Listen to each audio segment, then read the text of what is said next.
नरेंद्र मोदी के जो षड्यंत्र है, गांव गरीब किसान को हत्या किया जा रहा है और आरक्षण का खत्मा किया जा रहा है। पूरे प्रदेश के जिला मुख्यालय पर धारणा हो रहा है कि धारणा हो रहा है कि देश के अंदर जातीय जनगणना हो। 65% आरक्षण जो हमारे तेजस्वी जी के सरकार में दिया गया था उसको नई सूची में रखा जाए। लिटरल एंट्री के माध्यम से IAS IPS बनाया जा रहा है, जो कि प्रतिभावान छात्र गांव की झुग्गी झोपड़ी में बसर करते हैं, उन लोगों को खत्मा किया जा रहा है। देश स्तर पर भी हमारे नेता मांग रहे हैं कि देश स्तर पर भी जातीय आधार गणना हो। देशव्यापी महाभारत होगा जातीय गणना के लिए। आज अपराध की सीमा चरम सीमा पर है और जिसके कारण लगातार अपराध से जो है तमाम लोग त्राहिमाम है। निश्चित रूप से ये जो है कहीं न कहीं गरीबों के साथ जुल्म है।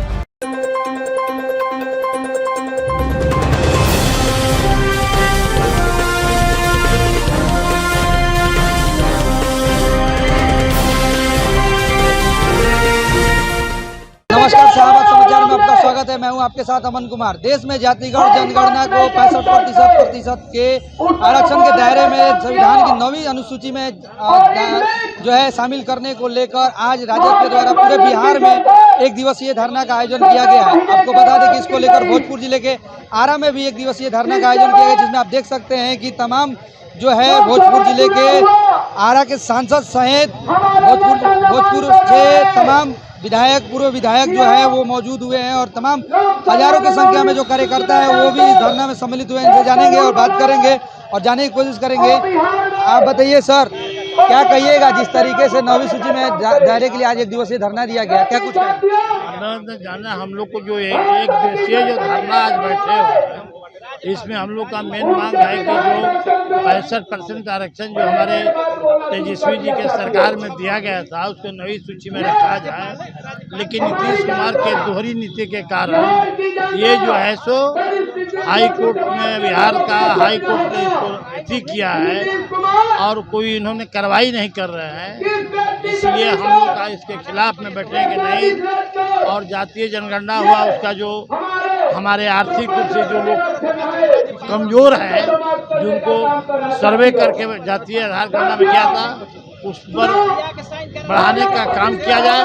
और देश स्तर पर भी हमारे नेता मांग रहे हैं कि देश स्तर पर भी जातीय आधार गणना हो, ताकि हमारे देश में कितने लोग गरीब हैं, कितने लोग बिना घर के हैं, कितने लोग के घर में नौकरी नहीं है, ये स्पष्ट स्थिति आ जाए कि कितने हमारे देश में भी गरीब लोग उनको उनका हक मिल सके। उसी के लिए ना भाई, जब तक जनगणना नहीं होगा हाँ ये पता नहीं चलेगा कि कौन कितने समाज के लोग गरीब है और कितने किसी संख्या है, उसको कितने विकास के लिए और राशि और अलग से उपलब्ध कराना होगा, उसको विशेष मदद करना होगा।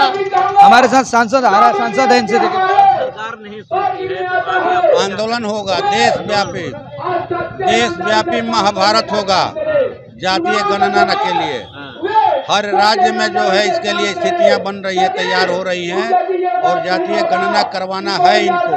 सरकार क्यों नहीं कराना चाहते, उसको पता है कि ये बात पता चल जाएगा कि जो समाज के 1% लोग हैं उनके पास 95% माने देश की संपत्ति है, चाहे वो जमीन हो, चाहे वो कारखाना हो, चाहे जो हो, या फिर न्यायपालिका में, कार्यपालिका में सभी पदों पर उनका कब्जा है। अब बाकी के लोग जो हैं 99% लोग, वो कहा जाए कि 5% पर उनका नियंत्रण है। ये बहुत अन्याय है और इस अन्याय के खिलाफ में पूरे देश के अंदर महाभारत होगा। हर विधानसभा में ये मांग उठेगी और शीतकालीन सत्र चलेगा। उस समय इंडिया गठबंधन इस सवाल को अपना प्रमुख एजेंडा बनाएगा लोकसभा में। ये तो आरजेडी का दिवसीय धरना है, पूरे तरीके से इंडिया गठबंधन का बिल्कुल इंडिया गठबंधन का समर्थन है सब जगह और इसी हिसाब से माने हर जगह सभी दलों के नेता शामिल हो रहे हैं। कांग्रेस के, राष्ट्रीय जनता दल के तो है ही, भाकपा माले के हैं, CPI CPM के सब नेता, विकास पार्टी VIP के नेता शामिल हो रहे हैं। सर क्या कुछ कहेंगे सर, आज एक दिवसीय धरना दिया गया है, क्या कुछ कहेंगे? एक दिवसीय धरना जो है ये जातीय जनगणना कराना इसलिए जरूरी है कि जो शोषित है, वंचित है, जो तमाम जगह से उपेक्षित है, चाहे न्यायपालिका में है, नौकरी में हो, तमाम जगहों पर उसकी हक और हुकूक मिल सके। और भाई तेजस्वी के नेतृत्व में सदन सेल में तमाम आरक्षण के सवाल को जो है लेकर जातीय जनगणना के सवाल को सदन से जब पारित किया गया तो इसको कुंठित वर्ग के जो है सरकार जो रोके हुई है, इसके खिलाफ हम लोगों ने आवाज रखा है। और भाई तेजस्वी के नेतृत्व में जो 15 महीने के कार्यकाल में जो विकास हुआ, जो है नौकरी हुई, जो तमाम लोगों को रोजगार दिया गया, वो गांधी मैदान गवाह है। आप देख रहे होंगे आरा के शहरों में, इसी शहर में नरेंद्र मोदी चीख चीख कर कहे थे कितना दूं, 1 करोड़ दूं, 2 करोड़ दूं, 1.25 लाख करोड़ दिया, क्या मिला? आरा को कमिश्नरी की मांग थी, क्या यहाँ कमिश्नरी हुआ? पटना को सेंट्रल स्कूल बनाने का सवाल था, क्या उसने हुआ? आज अपराध की सीमा चरम सीमा पर है और जिसके कारण लगातार अपराध से जो है तमाम लोग त्राहिमाम हैं। इसलिए मेरा मानना है कि भाई तेजस्वी ने मजलूमों के साथ, गरीबों के साथ, असहाय के साथ और जातीय जनगणना के सवाल पर तमाम इंडिया गठबंधन के लोग एकजुट हैं और इसकी लड़ाई सदन से लेकर सड़क तक लड़ेंगे। क्या लगता है सर, विपक्ष के द्वारा जो है लगातार आरक्षण के साथ छेड़छाड़ किया जा रहा है? एकदम विपक्ष जो है लगातार इंडिया गठबंधन इसके लिए मुस्तैद है और ये पहला एजेंडा होगा। अभी हमारे एमपी साहब ही बता रहे थे कि पार्लियामेंट में पहला एजेंडा होगा और इस लड़ाई को हम लोग जीतने का काम करेंगे। आरक्षण से छेड़छाड़ करना कितना उचित है? निश्चित रूप से ये जो है कहीं ना कहीं गरीबों के साथ जुल्म है। आप उसके बदौलत आज देख रहे हैं न्यायपालिका में 1% लोग नहीं है, तमाम जगहों पर आपकी उपेक्षा हुई है। इसलिए ये लड़ाई अहम है और इस लड़ाई को राष्ट्रीय जनता दल परिवार महागठबंधन के लोग हमेशा अगली पंक्ति में लड़े हैं और भाई तेजस्वी के नेतृत्व में लड़ना चाहेंगे। लगता है कि गरीबों के हक के साथ खिलवाड़ किया जा रहा है? निश्चित रूप से खिलवाड़ किया गया है। आप इसका सर्वे कर लीजिए, चाहे नौकरियों में हो, न्यायपालिका में हो, चाहे जनप्रतिनिधि के सवाल के मामला हो, तमाम जगह आपकी उपेक्षा हुई है। बिल्कुल, देखिए लगातार हम बातचीत कर रहे हैं और हमारे साथ बीरबल भाई दिनेश भी है, विद्युत विधायक। आप बताइए सर, 1 दिवसीय धरना दिया गया है, क्या कुछ कहेंगे? ना, 1 दिवसीय पूरे प्रदेश में आज राष्ट्रीय जनता दल के नेता और बिहार के भावी मुख्यमंत्री तेजस्वी प्रसाद यादव के आह्वान पर पूरे प्रदेश के जिला मुख्यालय पर धरना हो रहा है। ये धारणा हो रहा है कि देश के अंदर जातीय जनगणना हो। देश का 78 वर्ष हो गया स्वतंत्रता हुए। देश के 78 वर्ष में किस जाति की क्या स्थिति है, उसकी आर्थिक स्थिति क्या है, सामाजिक स्थिति क्या है, शैक्षणिक स्थिति क्या है, इसकी जानकारी हो। जब तक हम जातीय जनगणना नहीं करेंगे तब तक उसके रहन सहन, उसके विकास के बारे में हम नहीं सोच सकते हैं। अंग्रेजों के ज़माने में जातीय जनगणना हुआ था। जब हम जातीय जनगणना करेंगे तभी हम किस जाति के लोगों की क्या स्थिति है, तब उसके हम देश स्तर पर हम प्लानिंग बनाने का काम करेंगे, उनके विकास के लिए योजना बनाने का काम करेंगे। इसलिए देश में जातीय जनगणना बहुत ही जरूरी है और आज धारणा के माध्यम से हम लोग मांग कर रहे हैं कि देश के अंदर जातीय जनगणना हो और जो 17 महीने की में अंदर इस प्रकार की सरकार ने जो दलित, पिछड़ा, अति पिछड़ा के लोगों को 65% आरक्षण जो बढ़ाने का काम किया है, उसको संविधान के 9वीं अनुसूची में डाल करके संवैधानिक दर्जा दिया जाए। इसके लिए हम लोग मांग कर रहे हैं। हम लोग मांग कर रहे हैं कि आज जो बिहार के अंदर चाहे थाना हो, अनुमंडल हो, ब्लॉक हो, अंचल हो, जहां पूरी तरह भ्रष्टाचार फैला हुआ है, उस पर रोक लगे। आपने देखा कि कई पुले बिहार के अंदर ढह गया, यह आश्चर्य की बात है।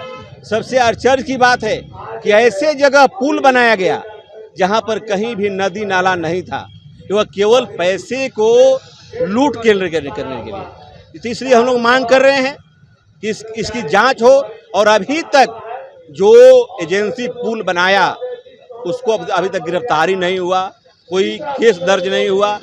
इस तरह से सारे पूरे बिहार के अंदर जो समस्याएं हैं, आप ब्लॉक में जाइए, अंचल में जाइए, दाखिल खारिज के आप देख रहे हैं, दलालों का आड़ा बना हुआ है, थाने में सुपरविजन उद्योग चल रहा है, चाहे अनुमंडल कार्यालय हो, जिला कार्यालय है, बगैर आम आदमी को पैसे दिए कोई काम नहीं हो रहा है। तो इसलिए आज हम लोग धरना प्रदर्शन से हम लोग मांग कर रहे हैं कि भ्रष्टाचार समाप्त हो, गरीबों को उनका हक मिलना चाहिए। पूरी तरह उन गरीबों का हक मिले, देश में जातीय जनगणना हो और 65% जो आरक्षण है उसको नवी सूची में डालने का काम। आप बताइए, एक दिवसीय धरना दिया गया, क्या कुछ कहिएगा? आज बिहार प्रदेश द्वारा निर्देशित एक दिवसीय धरना हर जिला मुख्यालय पर सरकार के गलत नीति के खिलाफ। बिहार सरकार में जो महागठबंधन की सरकार बनी थी उसमें विधिवत जातीय जनगणना करके प्रकाशन किया गया, जिसके सरकार के इशारे पर, बीजेपी के इशारे पर हाई कोर्ट ने रद्द करने का काम किया। उसको पूरे राष्ट्रीय जनता दल परिवार 9वीं अनुसूची में शामिल करने की मांग कर रही है। गरीबों के हक के साथ खिलवाड़ किया जा रहा है, कितना गरीबों के हक के साथ हकमारी किया जा रहा है और हर तरह की जो सरकारी संस्थान है आरक्षण का जो हम लोग मांग कर रहे हैं तो आरक्षण मुक्त किया जा रहा है, इसलिए कि उसमें प्राइवेटाइजेशन किया जा रहा है। तो ये नरेंद्र मोदी के जो षड्यंत्र है, गांव गरीब किसान को हत्या किया जा रहा है और आरक्षण का खत्मा किया जा रहा है। लिटरल एंट्री के माध्यम से IAS IPS बनाया जा रहा है, जो कि प्रतिभावान छात्र गांव की झुग्गी झोपड़ी में बसर करते हैं, उन लोगों को खत्मा किया जा रहा है कि ST SC OBC जैसे के लोग IAS IPS न बने। आगे भी जारी रहेगी ये लड़ाई, निरंतर सड़क से सदन तक जारी रहेगी और जब तक ये बाबा साहब अम्बेडकर के संविधान में छेड़छाड़ करेंगे, आने वाला विधानसभा चुनाव 2025 में पार्लियामेंट और विधानसभा आप साथ लड़िएगा। केंद्र की सरकार निश्चित रूप से गिरने जा रही है और मध्यावधि चुनाव देश में होने जा रहा है।